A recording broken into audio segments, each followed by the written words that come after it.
যখন প্রেমিক প্রেমিকা প্রেম করে, প্রেম করা অবস্থায় কত প্রতিশ্রুতি থাকে দুজনের ভিতর চলছে বাংলাদেশে।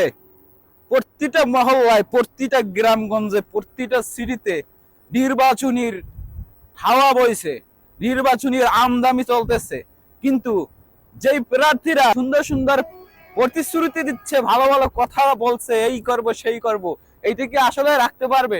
আমার মনে হয় না। কারণ ওই যে দেখেন না, প্রেমিক প্রেমিকা যখন প্রেম করে, প্রেম করা অবস্থায় কত প্রতিশ্রুতি থাকে দুজনের ভিতরে, কত ভাব থাকে, কত ভালোবাসা থাকে, বিয়ের পরে এই করব সেই করব, তোমাকে পাইলে আমি দুনিয়া ছাড়খাড় করে দেব। বর্তমান নির্বাচনী প্রার্থীরা কিন্তু এইরকমই জাস্ট প্রতিশ্রুতি দিচ্ছে, কিন্তু প্রেমিক প্রেমিকার যখন বিয়ে হয়ে যায় তখন কিন্তু ওই প্রতিশ্রুতি গুলার মনে থাকে না। কারণ তখন জিনিসটা নিজের হয়ে যায়। তো ক্ষমতাটা যখন নিজের হয়ে যাইবে, প্রার্থীদের ক্ষমতাটা যখন নিজের হয়ে যাইবে, তখন এই প্রতিশ্রুতি গুলো কি মনে থাকবে, নাকি আসলেই ভালো কিছু হবে বাংলাদেশে?